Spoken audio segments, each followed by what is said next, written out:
And welcome to another fun-filled episode of that 400K podcast. Ari Rosenbaum here with, as always, Dan Venturi. Dan, how are you? I'm doing great, sir. I am doing great. We're a week away, right?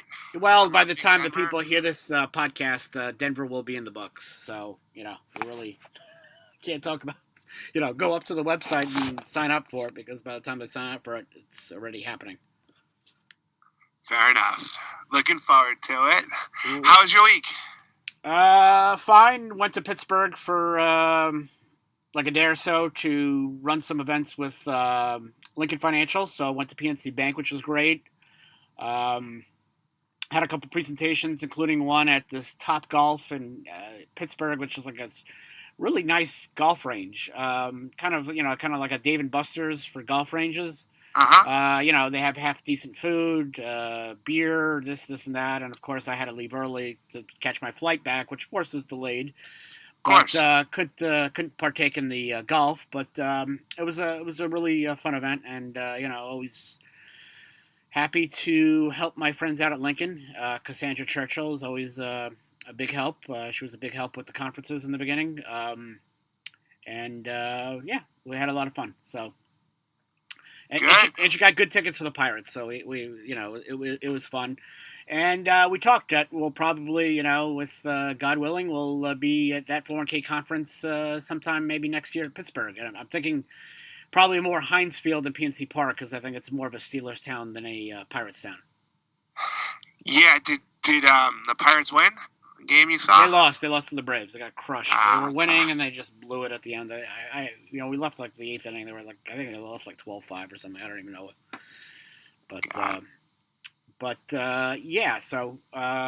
So Denver's done.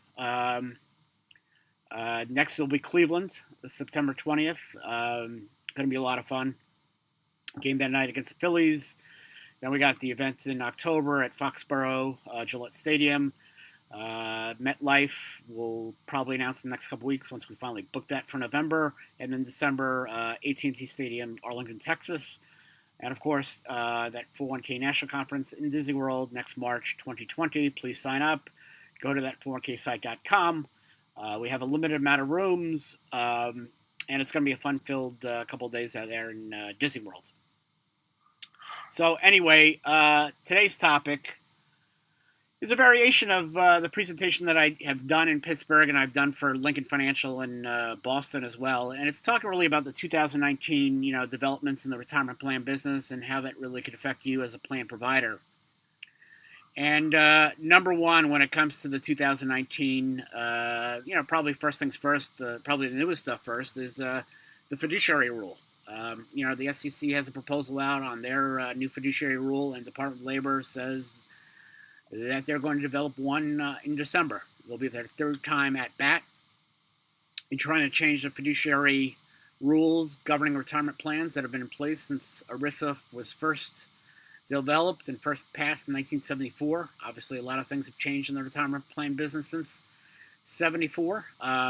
So we'll see what happens with the Department of Labor proposing. Maybe it'll be more in line with what the SEC has. Your guess is as good as mine.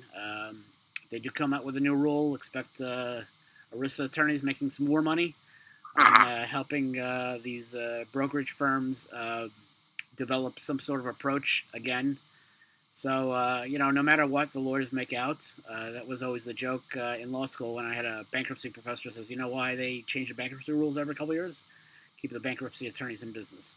And that's, somehow that's how I feel about ERISA attorneys. We every 6 years we have a restatement. Pays our bills. So we'll see what happens with that. Obviously, with the fiduciary rules, the states are trying to regulate it. And of course, one development is, of course, that plan sponsors are asking more and more about fiduciary solutions, 316, 338, that sort of deal. So it's always at the top of our list and the top of our considerations. Let me ask you, how different is the proposed SEC rule from what got It's more watered down, going back to some sort of like best interest exemption. It's even more watered down than that. It really doesn't have that much teeth. We'll see what happens with that proposal, where that goes. if Wall Street loves it or Wall Street's supportive of it, then RIAs are not, and RIAs think that it doesn't really have any teeth. So we'll see what happens. To me, anything proposed, I like I like things in finality. People did like these wrote articles about the Secure Act that the House of Representatives passed for MEPs and stretch IRAs and all that stuff, and it's like I don't even bother until I see something signed into law. Proposals are nice, and it's always nice to be abreast of what's the thinking of Congress. But until you see a new law in place, to me it's kind of premature. I mean, and that's the same thing that goes with MEPs, which is one of those 2019 developments. And the House did develop the Secure Act. Senate's got their RESA proposal. They haven't passed that yet. I assume that they will, and I assume that they'll have to have a conference between the two houses to have bills that pass legislation that will be similar, that will meet, and Trump probably would sign it. But talking about MEPs, I had the discussion and I wrote an article about it, and we've talked about it, when dealing with that HR association, and really, most MEPs that I've ever worked with, they don't really take off. On paper they look like great ideas, but in terms of getting people on board, that's always been a difficult process. I could count on my hands how many successful MEPs I've been a part of. Could probably count on a couple of hands how many unsuccessful MEPs I've been a part of, one way or the other. And the cost savings, I think, is the big deal, because until you hit like a critical mass, you don't really have that cost savings. And I think the audit is probably the biggest issue that nobody really wants to talk about. Unless you got 1,000 people, under your belt, that audit proposition is going to be crippling for any type of, variation of an open MEP, or just any MEP, a closed MEP for that matter. Anytime you have 100 participants or more, you got that audit, and you got a $10,000 fee. Participants are going to have to bear a heavy burden of that, or the plan sponsor is going to have to eat some of that as well. Sure. I mean, I think the MEPs we have, they're isolated to a private equity firm, so that's a slightly different elephant.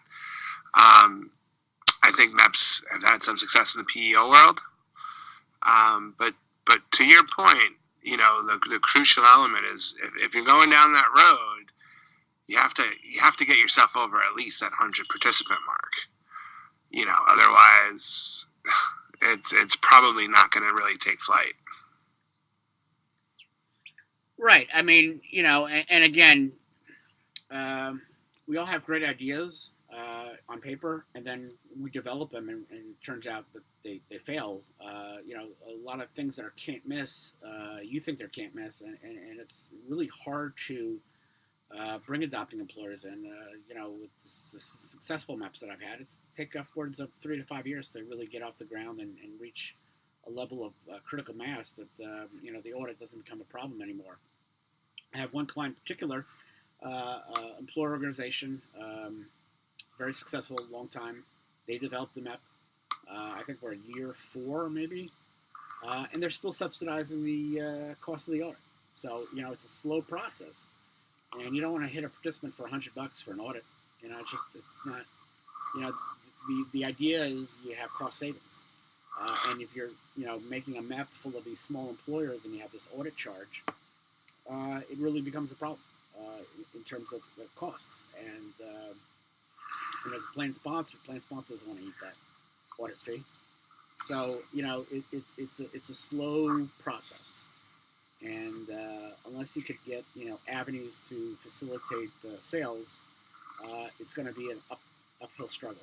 And I've sponsored some open MEPs. I sponsored one open MEP in the past, around the time the advisory opinion came out, and it was a flop. It just didn't work out, and it is what it is. Well, let's hope our HR association doesn't encounter a similar a similar fate. Well, just developing a plan and saying, "Oh, this is great." We're looking at other avenues and other platforms to sell products and services, and so we have that. But if we were just a MEP, I think that would be just a much harder thing to develop, to stand out amongst every other solution that's out there. So we'll see how we go. We'll see what happens. Exactly. I think we got a good deal, though. I think we're on the right path. Oh, I think so too. Let's look at some of the other developments. Shelf space payments. Our friends at Fidelity got targeted because they were getting shelf space payments from mutual funds as some sort of mechanism to replace the loss of revenue sharing. We know that because of a lawsuit against Fidelity, some investigation of Fidelity, and some, proprietary, I think, emails with Fidelity acknowledging that they need this shelf space payment arrangement in order to be successful in the 401k plan space. And I think shelf space payments, to me, it's just another way of developing a runaround revenue sharing. If it's a shelf space payment between a mutual fund and a custodian, they'll argue that it didn't come under the fee disclosure arrangements because it's not a plan asset. But my feeling is that if there's enough screaming about it, the Department of Labor would change the regulations and require these payments to be disclosed as well. And when I was in Pittsburgh and I was talking about it, I was talking to a advisory firm that does work with one of these providers that offer shelf space payments, and they asked me about it. I said, you know what? If you know what the fee is, disclose it. It's got nothing to do with you, but disclose it anyway. Disclose it's being done because even though it's not putting money in your pocket, you don't want to be accused by a plan sponsor when another advisor comes along and says, "Oh, by the way, did you know your plan funds pay shelf space payments?" And then the plan sponsor is like, "Oh my God, my advisor didn't tell me." To me, being transparent and being really transparent and disclosing everything, it makes you look better. And you don't want to be, everything's in the retirement plan business is all about trust. And if you give a plan sponsor a reason not to trust you, it's not going to end well for you. So what? Shed a little bit more light on exactly what Fidelity is being investigated for. Basically, taking payments from fund companies for access on their platform. Yeah. Suggested platforms. Yeah, they basically no longer want somebody like Vanguard to get a free ride. And you understand their point. I mean, the platform does cost money, and if you're on the Fidelity platform, you should be using Fidelity funds. I mean, that's the reason why I guess you're on the Fidelity platform. But it's just really interesting.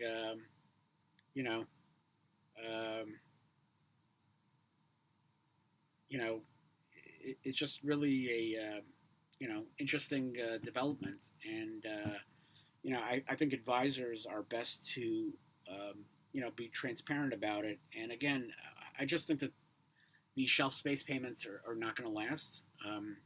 But years ago, I predicted. I said, well, when revenue sharing ends, they're going to try to develop new ways to charge to make up for this. And I know producing TPA years ago, when the fee disclosure regulations were proposed, their runaround about not disclosing revenue sharing was, now that they were going to disclose revenue sharing, they were going to create a custodial daily access fee of 50 bips or so, 25 bips, and anybody, I think it was 25 bips, and anybody who knows anything about retirement plans is, I think the most expensive custodian that probably charges 9 bips, maybe. Mm-hmm. So it was their way of padding a fee and taking into the fact that they now have to disclose revenue sharing and show it, dollar for dollar. So, back then I predicted, there'll be people who's going to, try to develop ways to charge for revenue sharing and make up for it, because it's a big loss for these TPAs, for these custodians, especially, somebody like Fidelity and some of the other larger platforms. And, it's going to be a challenge because not everybody's going to charge it. And you got, a risk of litigators, and you got DOL and you got state regulators after you. So I don't know. I just think that eventually what's going to happen is that way is going to go bye-bye as well. I just don't think that it's going to stand for it because in the end of the day it's pay to play. Uh, Yeah. when you think about it, I understand their point. People using Vanguard funds. Vanguard doesn't pay. I get that. Vanguard can't pay. That's a whole nother story. But we'll see what happens. But it's a really concern, and like I said, I think advisors should really err on the side of caution. If they know that these funds that they're using is doing that, that's going to be a problem. So next on our list, of course, are DOL audits, late deferral deposits. Right now, I'm in the middle of two big audits dealing both with restaurant groups that had late deferral deposits, and these are slow, agonizing processes. When it comes to late deferral deposits, no plan sponsors one and done. If they missed one, they missed two. They missed three. They missed five. Whatever it is. They never just miss one, and it's becoming a big, big problem, especially when they answer on the 5500, and then the Department of Labor doesn't have a record of, submission to the Voluntary Fiduciary Compliance Program, and, it's a great way to get audited. So, as a 316, Dan, what do you do with plan sponsors that are late? Yeah, it's a dicey one. We try really hard to prevent them from being late, but at the same time, it's difficult to, bird dog stuff all the time, right? The egregious ones, they'll get a ping, a call, an email, something to that effect. But, that one client that should be submitting them in 5 days but submits them in 8 or 9, that's one of those things where, we kind of wait to see what happens with the audit. If the auditors are sticklers about deeming those, we'll address them. Otherwise, we're hoping there's enough of a precedent there that if push does come to shove, we can sort of finesse it through an audit. But it is tough. I mean, we've got some plan sponsors that if we don't turn the payroll around in 24 hours, we're hearing from them. And then we have others, like I just said, that are routinely sort of straddling the line between, timely and untimely. So and this is sort of a sloppy answer to your question, Ari, but I don't think there's one catch-all solution, right? I will tell you that I've had discussions with auditors, both sides of the coin. I've had discussions with auditors that weren't deeming or didn't want things to be deemed untimely that I felt were egregious enough to come up in an audit, and there were other times that the auditor was hyper vigilant, and we sort of had to talk him down off the ledge there. But if it gets to a Form 5500, especially these days, the deal is a lot more proactive. A couple of our clients have gotten those just letting you know this is a problem letter from the DOL. And I know I've asked you to do a couple of these recently, the 5330 filings. If they're on the 5500, get them off as soon as you can. The longer they stay on, the more subsequent 5500s that are filed with the same thing. I would think that significantly increases your chance of being audited. So if it's there, address it quickly and move on. Yeah, I mean, you got to be vigilant. I think that auditors who think, a week late, it's no big deal. I don't feel comfortable doing that. I just think that once you're outside of the norm, if you have a practice where you're, 3 to 5 days or whatever it is, and you do 7, you've got a problem. Just the auditors on the Department of Labor side doing the audits, they're being more and more vigilant, and they're being tougher when it comes to determining what's late and what's not. They don't let things go like they used to in the old days. So it's a really troubling aspect of it. and really, a plan sponsor needs to keep a process in place that they follow and make sure that it's timely deposited. It's really annoying. that it is. Yep. That it is. So another, of course, issue we've always talked about is the definition of compensation. It's been coming up a lot lately. Plan sponsors thinking that their plan has one definition of compensation, but the plan document says something else. And that usually sometimes will require the employer to make up a contribution, solid deferral opportunity, possibly, or, a profit sharing contribution. They think that they're not supposed to match or give a profit sharing based on bonuses, but the plan document includes bonuses. That's something, and we see that more often lately than not. Yeah, that's a big one. We talk about that a lot. That happens a lot more than even I think you or I would care to admit. And there are a number of reasons for it, right? I mean, internal turnover. The folks that put in the plan aren't there anymore.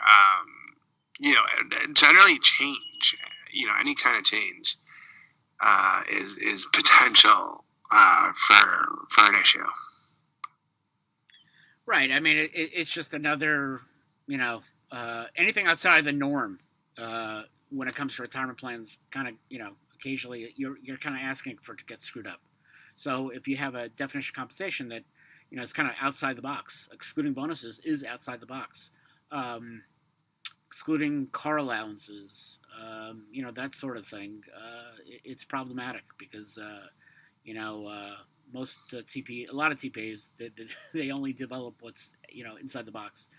And, the plan document, you assume it says one thing, and a lot of times it says another. I have a plan sponsor right now. They thought their eligibility was one way, but, they kept, for some reason, every time the plan document was redone, there was a change in the eligibility requirements. And, the problem is that quite a few got added in that shouldn't have been in. So it's a problem. Yeah, again, that's one we deal with that pretty routinely.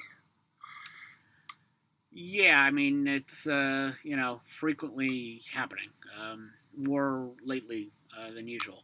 And next and final on my list, consolidation in the business. I went to 401k Help Center this morning, seeing what's out there in the terms of the news, trying to get some ideas on topics that I should cover in my own blog posts.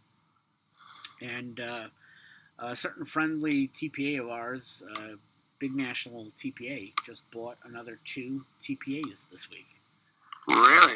Yeah, and it's just amazing. The landscape of the retirement plan business over the last couple of years, and our friends, the friends are a census, and they just bought another 2 TPAs. Chernoff Diamond, which is a TPA I know out here in Long Island, they got bought out last couple of weeks by USI. So you're getting a lot of consolidation in this industry. Our TD Ameritrade is exiting the custodial business.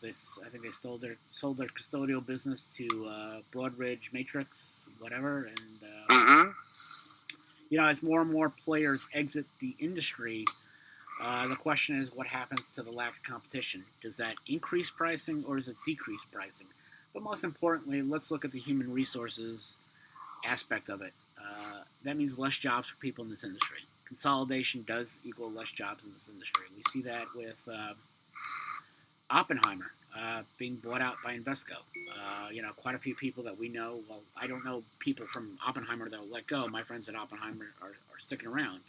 But you go on LinkedIn and just see, quite a few people, so long, farewell. And, that's a tough one. It's inevitable, unfortunately. You see it in a lot of industries. As things get more established, as the industry gets more mature. Right. Right. I mean, what does the industry really go back to? The mid '80s. Right. I think it's inevitable. I think there'll be consolidation, but at the same time, I think the additional scrutiny, the additional regulatory attention, plaintiff's bar, all these different forces that are sort of coalescing to reshape the industry. In the long run, it'll probably lead to some job creation, right? It'll just be different jobs. It might not be, a TPA administrator anymore. Maybe it's a 316 or, an additional audit job, something along those lines.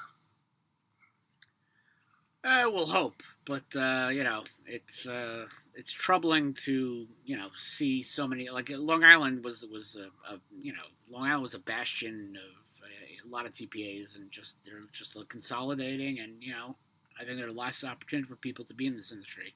Once there's consolidation, the next thing are we got to get rid of the people that duplicate services or duplicative positions. So that's a concern. If you're an independent TPA and somebody's developing into be the 900-pound gorilla in the room, I mean it can be disturbing. But it's an ever-changing business, and quite honestly, I saw this with fee disclosure regulations. You knew that was going to happen. Some of the large insurance providers, like the Hartford, I mean, they left the business. For some reason, they thought they could no longer compete. Wells Fargo is selling, their business, and they're just a whole host of people that just cashing out for one reason or the other, and so we'll see what happens. But there's still enough competition out there that you still could stand out among the crowd and still develop a pretty decent practice. So that's going to be it for this week. And we hope to hear from you guys. Well, we hope you tune in next week. We'll probably record something in Denver. I got to bring out my microphone and whatnot. So we got looking forward to that. And of course, go to that 401ksite.com for more information on all our events, especially the Disney event, which we're really hoping to be really successful and a fun national event, something you've never really seen before. And you will see again, hopefully, when we do a second event. So for Dan and I, so long, farewell, Auf Wiedersehen, goodbye. Have a great weekend, guys. Take care. See you next time. Bye.